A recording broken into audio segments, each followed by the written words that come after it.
They do change a little over time, but usually what we'll see, is that me? No, Yeah. you're good.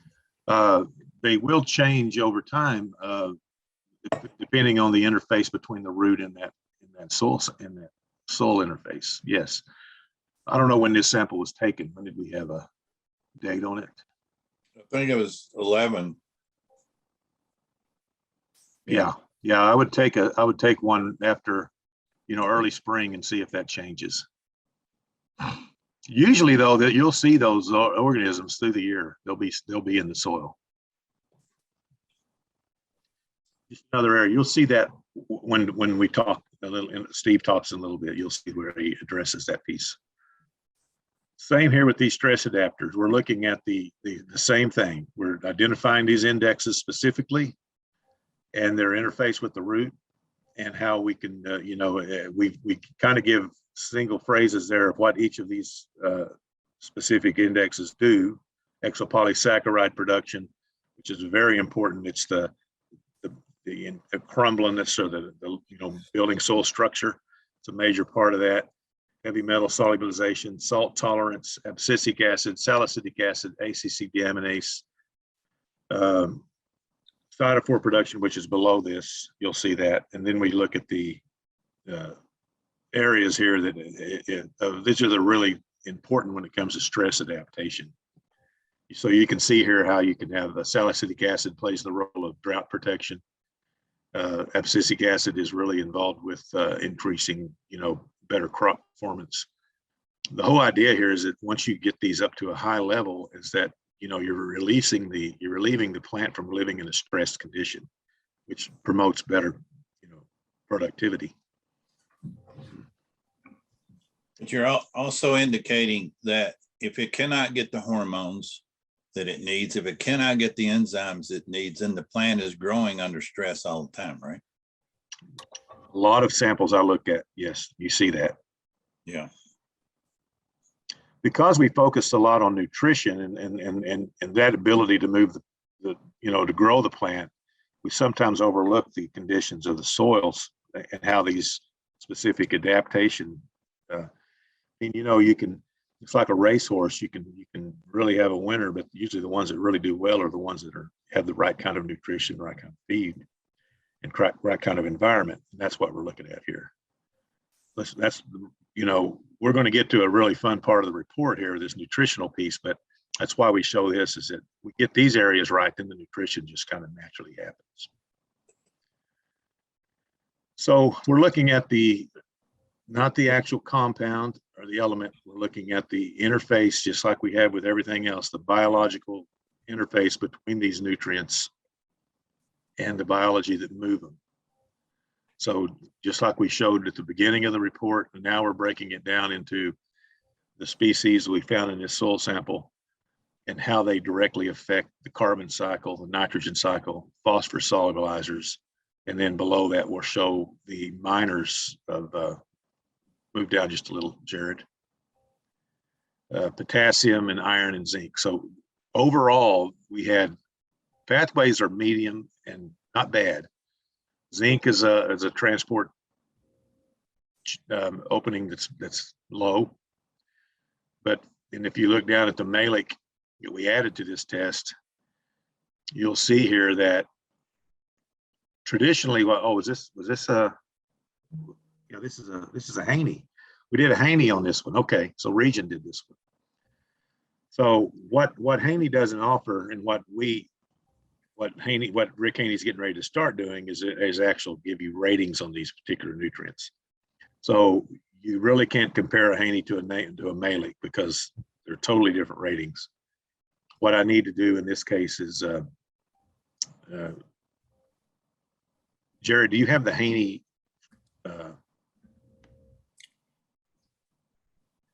The Haney that shows the ratings on the Haney test? Because what I want to show is that 535 parts per million is roughly, how many pounds per acre compared to a malic. So we need to do that. I don't know that I have that, Al. Okay, I'll do that. But what we show with this test is what available nutrients are there, and then what so look at, in this case, zinc was blocked. What is the rate? What is the part per million on zinc? 164. Yeah, in a Malik, that would be somewhere around double that traditionally. And so we show that there's adequate zinc. And I don't know if you guys are familiar with Haney. Are any of you familiar with Rick Haney and the Haney test? Just a little. So what Rick has done is he's really showing with that method and what Lance does at region. Now he can do a Malik if you request it, but what Rick has done is showing that they're not using the strongest acid, because what he feels like conventionally has happened is we've been able to overuse fertility for the most part based on a Malik test, because in nature you don't find conditions that support Malik extractions. That the Malik has given you an extraction that says this is available nutrients over the course of that growing season. And what Rick has done is he's using a lighter acid, showing that this is more in line to what the plant would be actually able to identify as nutrients. So what you'll usually see for the most part is a factor of about a half. I'll have Jared pull up one to compare it here in a second to show you a Malik versus a Haney availability. So we should have a little education class on how to read a Haney. Yeah, that'd be good. Yeah. And we should get Lance. You talked to Lance before, right, Joe and the guys? We had him on first meeting. Yeah. Yeah. And he can guide us through that test. If you got a report there, Jared, that's got a Malik on the bottom. Because I want to show that.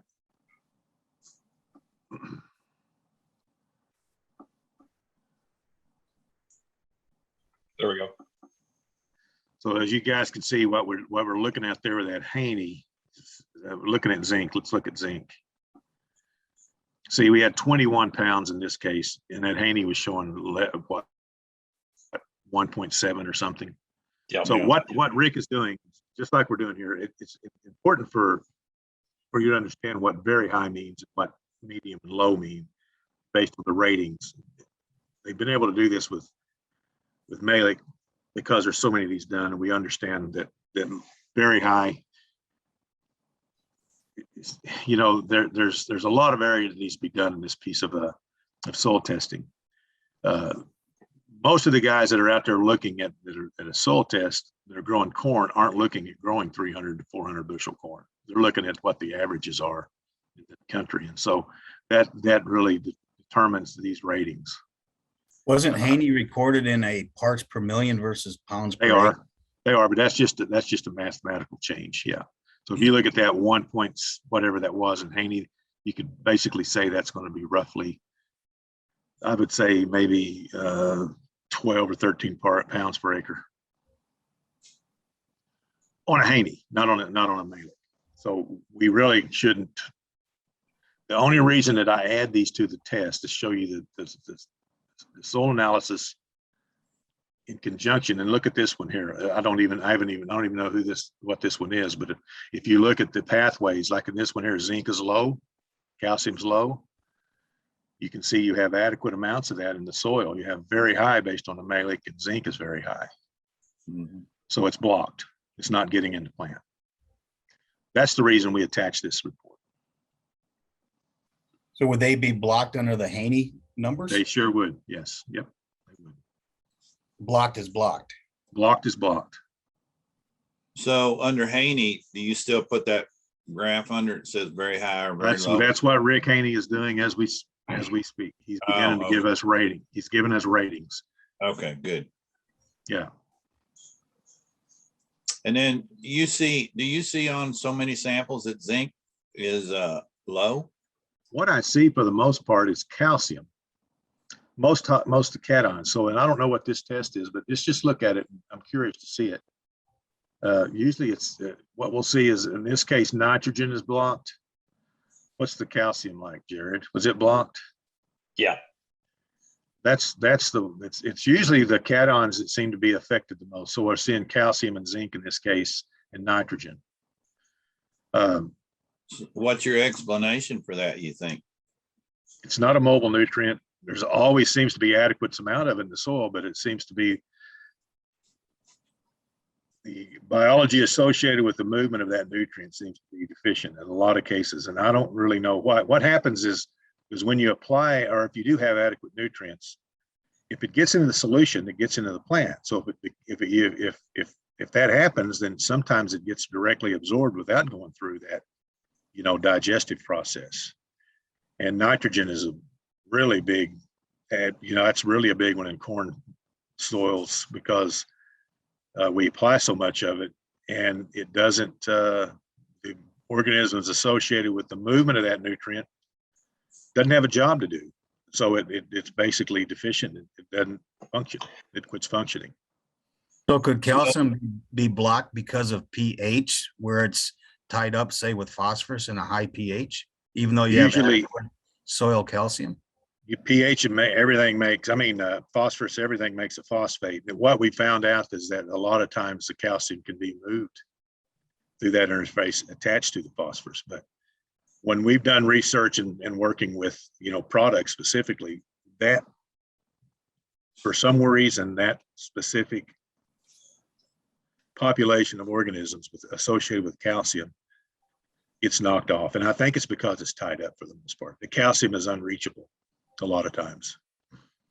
So can other things like tillage or chemicals we put on the ground or fungicides or insecticides, can that affect some of this? That greatly affects.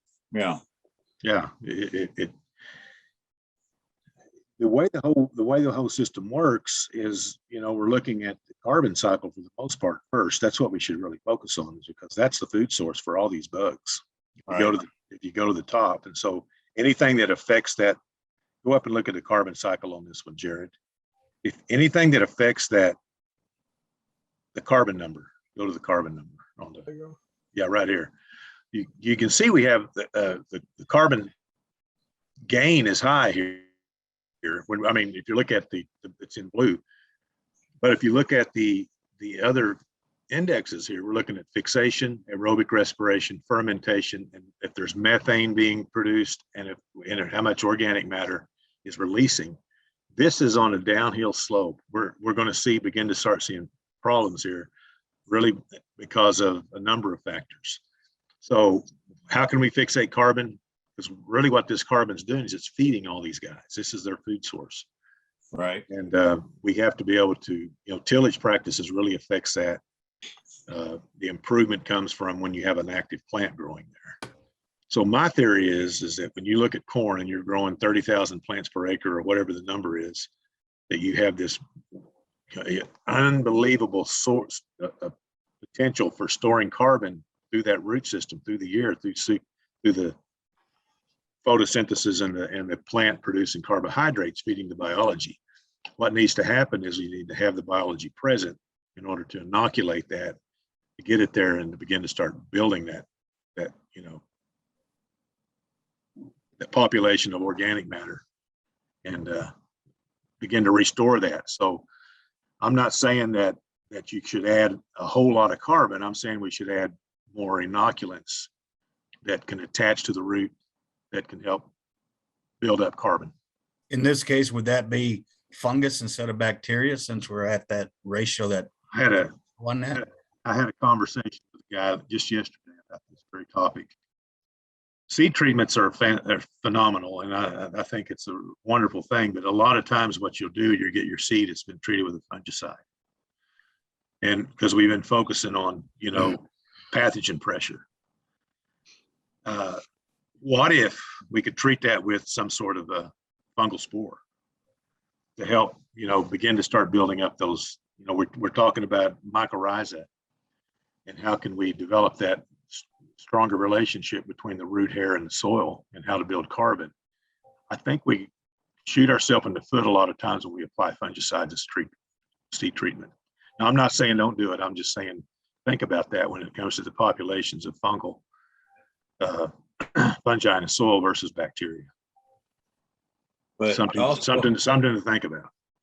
Also, Al, some of the hybrids that we're growing that are stacked so much, and it takes sometimes 3, 4, 5 years to even try and break them down. That's a detriment, right, to the biology? Yes, it can be. Yeah. Yeah. Did you have another one to look at? Well, we'll go to the Let's top look of at this the one let's- here. Okay, This is a Keller test, Joe. Who is it? This is Keller's. Okay, yeah. Jason Keller's, yeah. once again, I mean, the ratio, look at that fungal bacteria ratio, though. That's really phenomenal. It's great. And is he here? Is he on the phone? Jason, are you on? Don't hear him. That's good. I like, compared to the one we saw earlier, that's, that ratio is really good. He's on, he's just not, he's got his mic turned off. Yeah. Jason, can you hear us? Keller? He might be occupied. He may be. Go ahead. Well, but you look at that bacteria, fungi to bacteria ratio, that's where we want it. That's where we want it. And, but we're still imbalanced here with this arbuscular and ectomycorrhiza ratio. So areas of improvement there. When you look at the, let's look at the soil quality of that. That's, we can go past that and get down to, I'd like to know some of the practices here. Are we using cover cropping or importing, you know, is he using manures at all or turkey litter? I think Jason has Can a you guys lot hear of, me now? Yeah.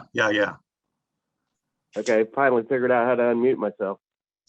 okay. Can you tell us what you're doing here that that's giving us such a good ratio on your fungi to bacteria? Yeah, we are using manures. We're using turkey manure and some hog manure. We kind of rotate our hog manure around that we have from our pigs. And we're also using a biological that we've been using for about 5 years now. The name of that biological is called Sumagrow. Okay. Is it active? It has active organisms in it? Yes, it is. Move down to There's those. some Jared. 40 some strains of organisms in it. Let's look at the, yeah, look at the fungicide agent. So there's probably some bacillus strains. Nematodes are low. Move on down to stress adapters.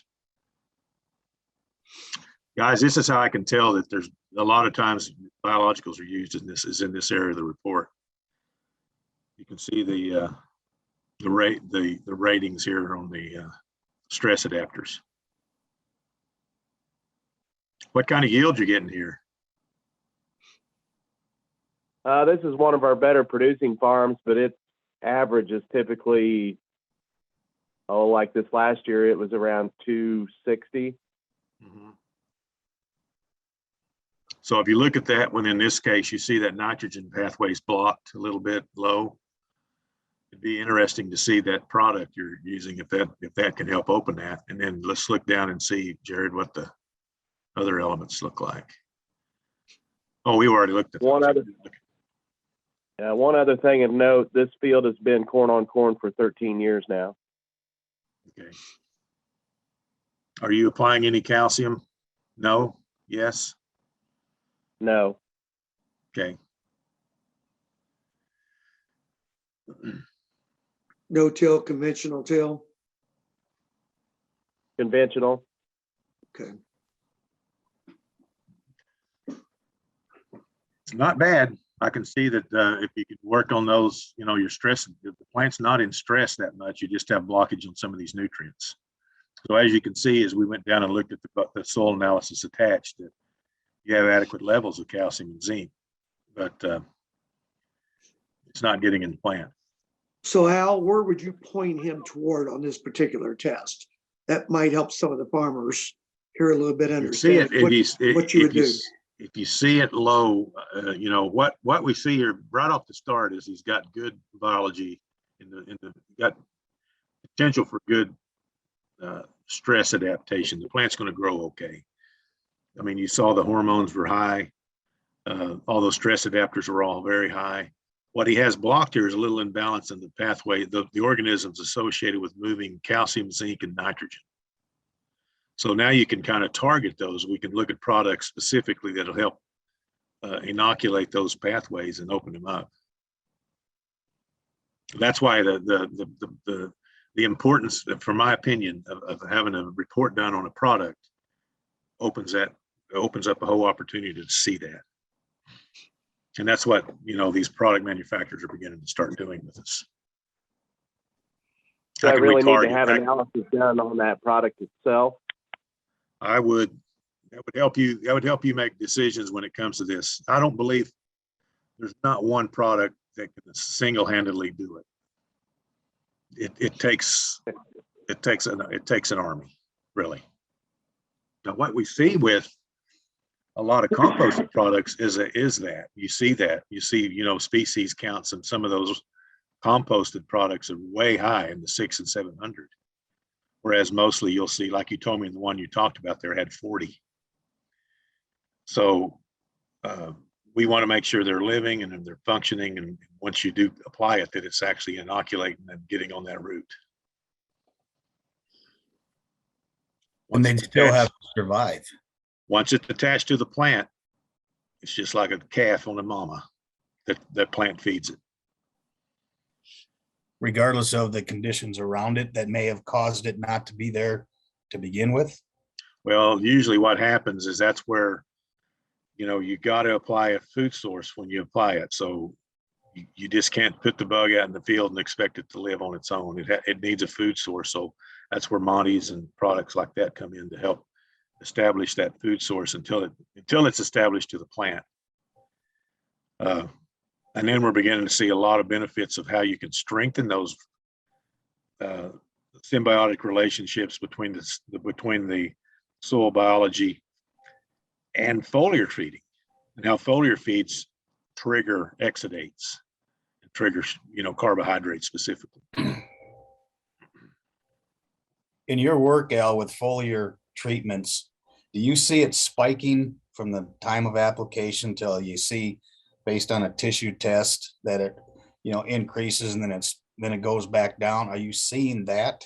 What I'm seeing, what we're beginning to see in the work with peptides and other foliars is that, let's say, for instance, a plant's tissues are deficient, and just applying that nutrient isn't what really opens up the nutrient movement.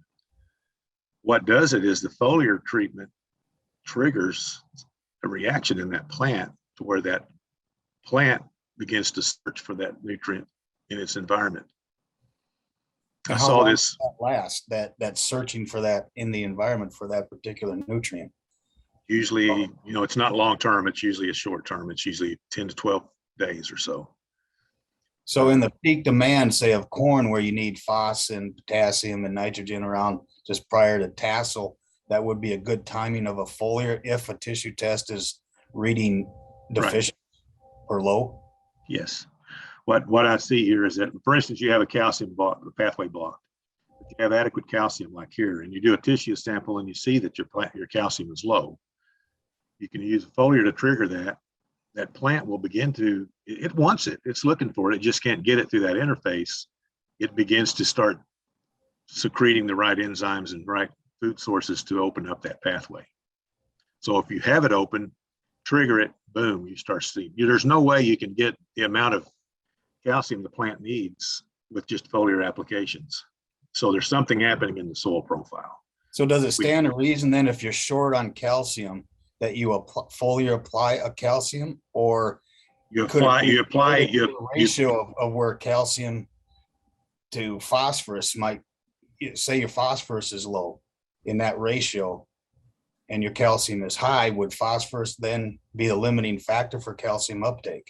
What we're thinking is happening is that you're foliar applying, let's say, a foliar calcium application. And you'll see this a lot with the minor elements. Let's just use zinc as well. Something happens there. It's not coming from the foliar treatment as much as the plant is able to look for it. So it says, hey, I've been deficient in zinc. All of a sudden I'm seeing zinc around me. That flow starts happening. And if it's open in the nutrient, if it's open in the soil, if that pathway's open, it's going to really open up and start picking up that nutrient. So what I like about what this test does is now we can see the functions of the actual organisms that are associated with that nutrient, apply that to the soil, and then begin to start managing that, because when you start opening up the pathway, you start opening up the flow of these elements. That's what this test offers.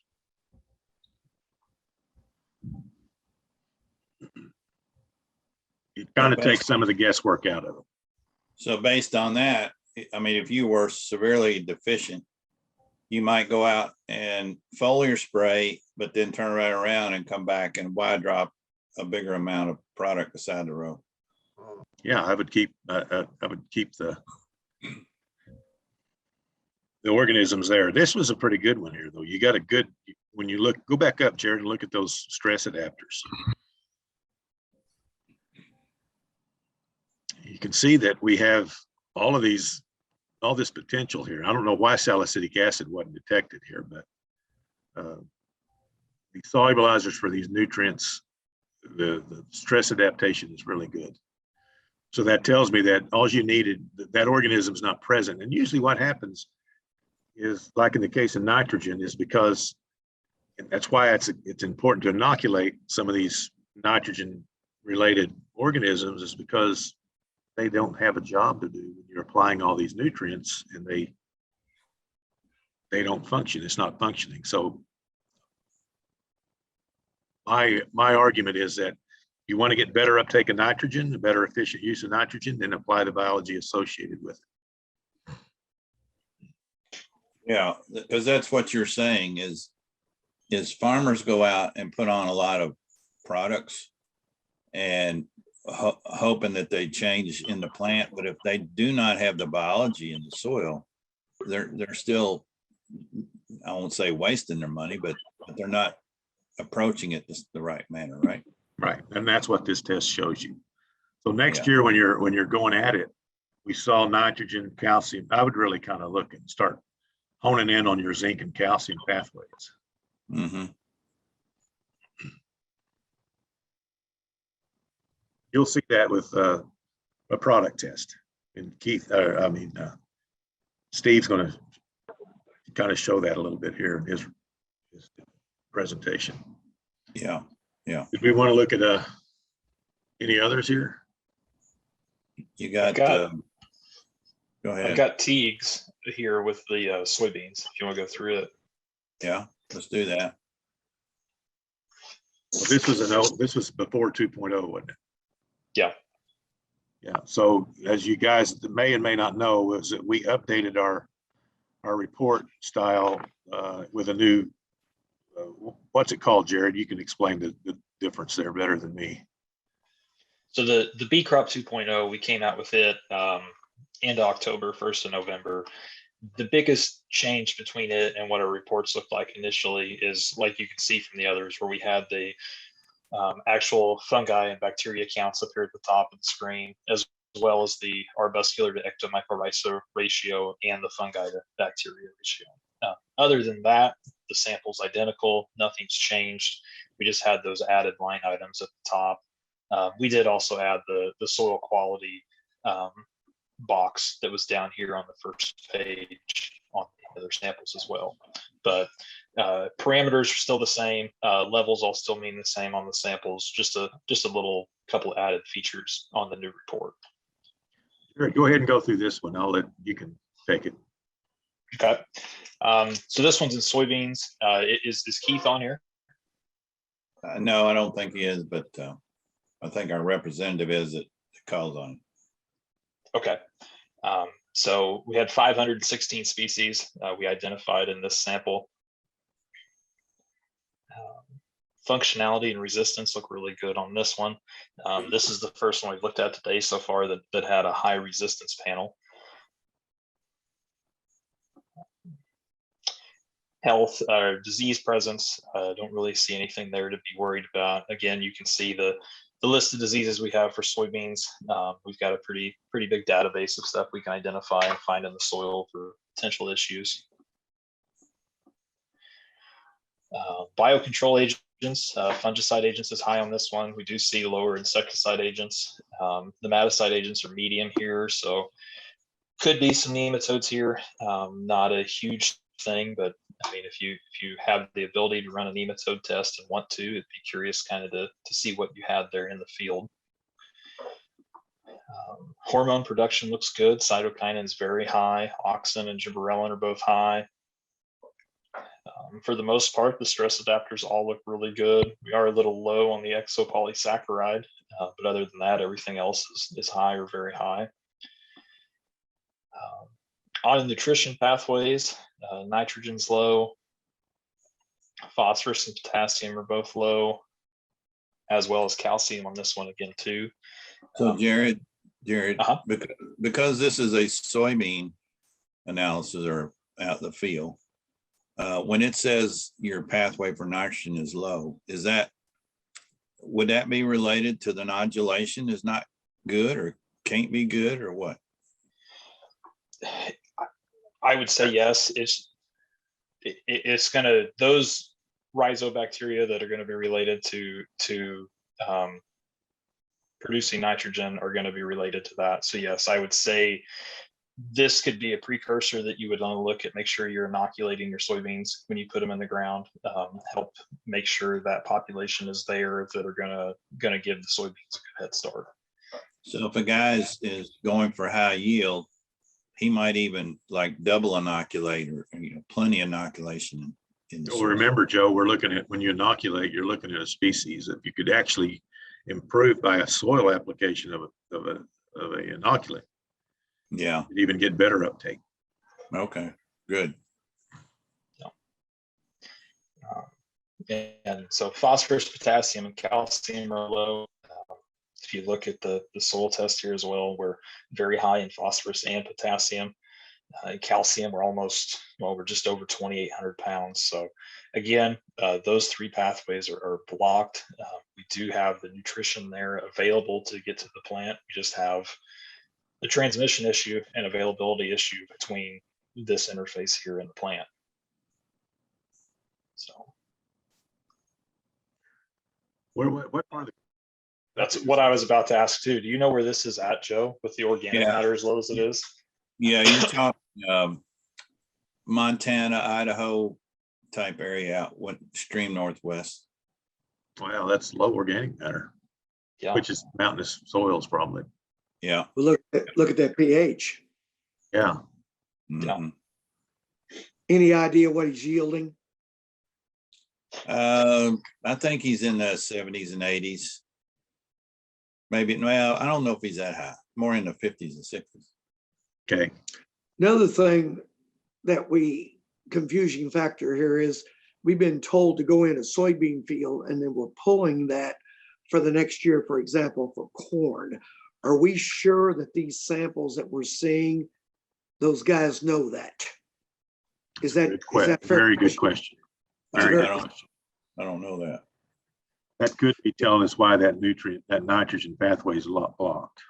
Yeah. See, last year when I pulled mine, we didn't know. We pulled it in a cornfield, and I'll actually be going to soybeans. So I think we got to know what we're doing when we're sampling and make sure we let the lab know what crop it is and what we're going to. So Absolutely. that's something important for the guys that's on here if you're going to do that this summer, to make sure you put that down as a fact. Yeah. All right.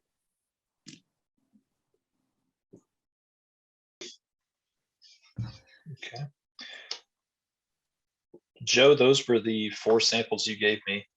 We can go through another one of Zorb's if you want, or we could walk through the portal as well, whichever one you'd like us to do here I next. think you ought to show them the portal, Jared. Okay. Dale, did you have phenomenal any tool. questions on yours? Well, it kind of looks like we suck. How do we fix all this stuff? That's what Steve's going to come on here after Al gets done and try and help us to understand how to fix it. That plot one was, we rotate hog manure on that every other year. And we have had covers on that too, but we have problems getting calcium and potassium into our plants. So we have fairly high calcium, but we can't get it in the plant. Right. I can see that with his. Is this yours we're looking at here? Yeah, this should be his here. Okay.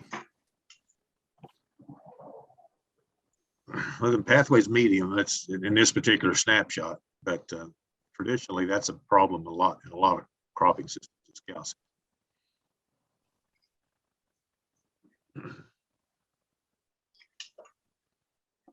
So as you're going to get ready to see in a minute, products specifically that we test, that's the recommendation part, is we work with product manufacturers that can actually use a test to target those pathways specifically. The other thing is these were pulled rather late. We didn't know that they need to be warmer, I think, when they need to pull them. So that could have affected some stuff. And Really, that the temperature doesn't affect the species. It affects the population, but not the specific species directly. okay, We can still measure those pathways being blocked. If they're blocked now, they're going to be blocked next year, unless you change the organisms. all right. Hey, Jared, I said something to you about, I think Dale told me that he used WD-40. I think that's right. And you mentioned that you guys use that too. Can you mention that? Well, I've used it in the past. That's kind of the go-to when we do like grid sampling. When we're pulling cores for a grid sample, a lot of guys are running like WD-40 to help the soil come out of the probe a lot easier. Right. I haven't, had any studies or we sent any samples in, one with WD-40 that was in the probe and one without, to know for certain if it was a factor that could have changed the sample. I would say it is possible. I mean, for one, it would be a chemical that could cause some issues on the biology that was in that soil sample. But for certain, I don't know. I know we don't see any issues on a fertility side. Like I said, just on a standard grid sample, we've never seen any issues. But being that we are changing what we're looking for here, I could see there being some potential problems from that. Yeah, I don't think that would be that would influence the biology in some sort. Yeah. Okay, that's good to know.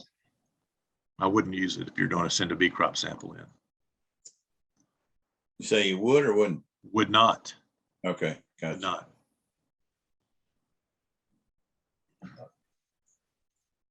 Okay. So this is the home screen on our bee crop portal. So when you guys submit a sample to us, we can set up an account for you guys so you have access to all these tools that we have here in the program. Zorb, he has his own. The other ones we looked at today are under Monty's. If you guys are wanting to get your own portal, we can easily set you up your own account and move that sample over to you guys so you can have access to it. Especially if you're doing some more, want to see some changes throughout the season or across different seasons as well. This is what you would want to have to be able to identify those and track any changes. So this is the home screen here. We've got about 150 crops in our database right now. So for every crop, we have a disease panel like we showed you guys, as well as they'll all be separated out here in the portal. So we're under corn right now. That's just what we'll look at for things right now. All of your guys' reports would be right here under the report panel. So just like we went through on the PDF, that's where they'll all be stored, whether you have 1 or 100. But the good part of the portal is we have a toolbox here that has some different tools that help you guys break down your samples a little further, do some comparisons. The first one's the Explorer. So the Explorer takes the species count that we showed at the top of the screen and actually identifies the organisms that make up that 702 organism count. So as you can see, this one has 702. These are all the organisms that we found by species or by genus, just depending on how far we were able to break them down on what we have identified. So the bigger the circle, the larger the population it was. So this one's obviously the biggest. It was a fungi.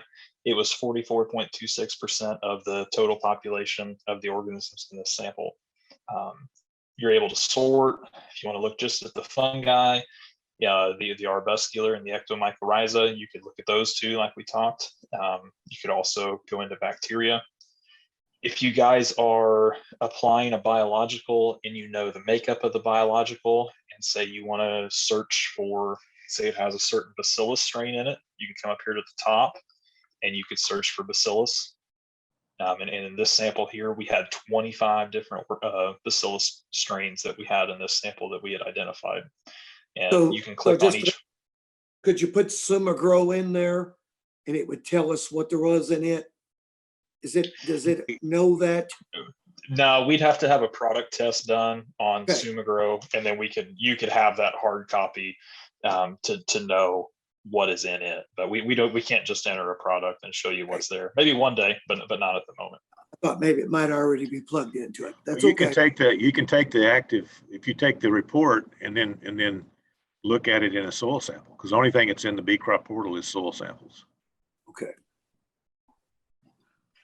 Yeah, you could put in the individual fungi or bacteria, right? That's in that. You product. could type it in Right. right there and see if it's in that soil. Yes. Yeah, Yeah. yeah, and I'm sure Sumagro probably has a couple species listed on the front of their label as what's in it.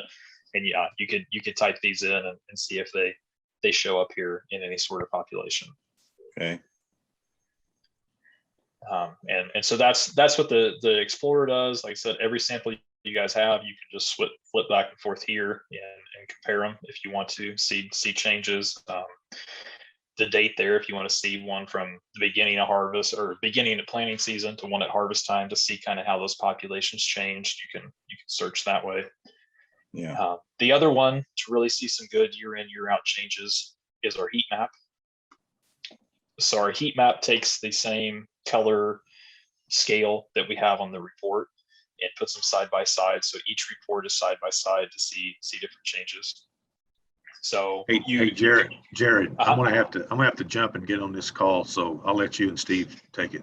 It's good seeing you Okay. guys this morning. Thank you. Yeah. Thanks, Joe. Thanks a lot. So we're under the corn database, so we can compare all the corn samples that we have in here. For this situation, we're just going to select all of them and pull them up. And so here's the biodiversity, the functionality, and the resistance icons that we saw in the report. You can compare all those side by side and see changes or compare different fields. We'll switch from the code name on the tube to the actual name that the farmer submitted the sample at. And then you're able to change them to compare however you want. And like I said, so you have the health standpoint for the disease, biosustainability. These are your stress adapters and hormones, as well as your nutrients. So all of your pathways for your nitrogen, phosphorus, potassium are here. You can compare fields, see changes after application, really whatever you guys are looking for and trying to improve in your soil.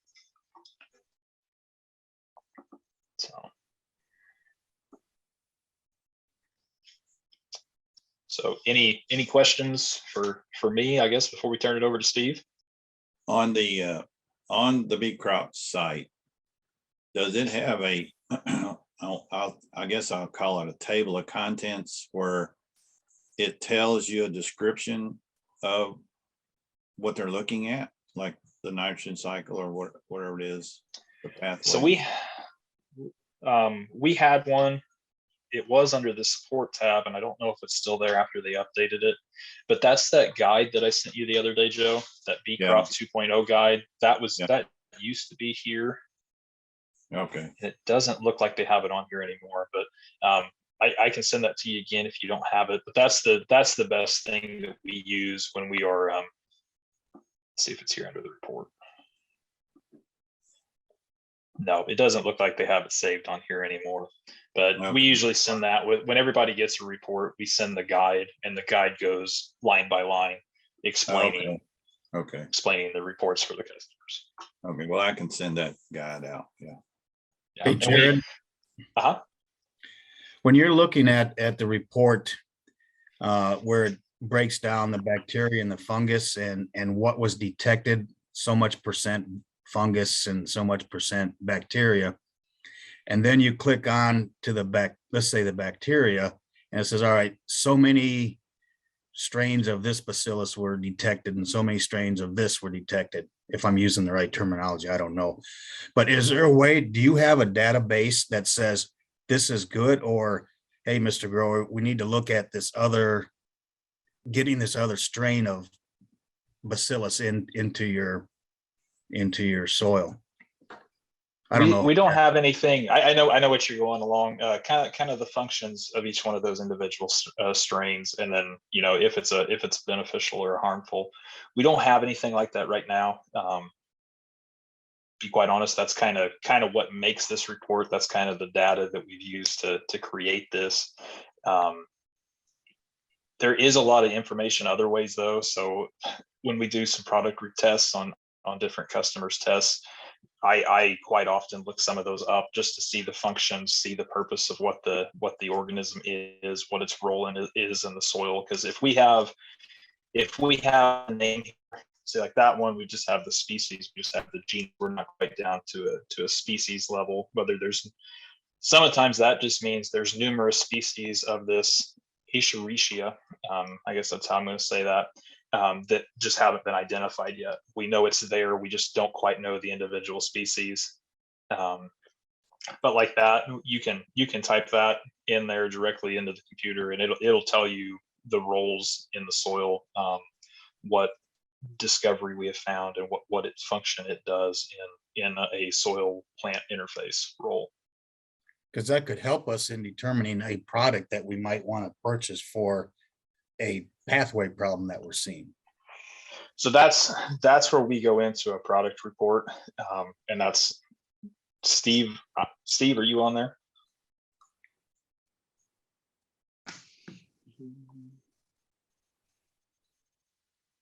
Okay. Well, anyway, what I was going to say, Steve. So Steve, when he runs his presentation, I'm sure he's going to have the product report that will fit. So a product report that we do, and I can just pull one up real fast if Steve Finn isn't on here yet, and I'll pull one of his up. That way we're along the same lines. So here's one of his. Are you guys able to see this? What are we supposed to be seeing? Okay, you're still seeing the same screen then. Just a second. Yeah. All right. Can you see this? It says Tippy Max Trichoderma. Yeah. It's Okay. changed. Okay. So this is a product test that we do. So we run the exact same parameters and same lines that we would have. I'm finally here. Okay. Well, I finally got to figure out how to unmute everything. Steve, I can let you talk about your product then, or I can go through this product report and just show them how they could use it to help improve different pathways on their bee crop test, whatever you'd like to do.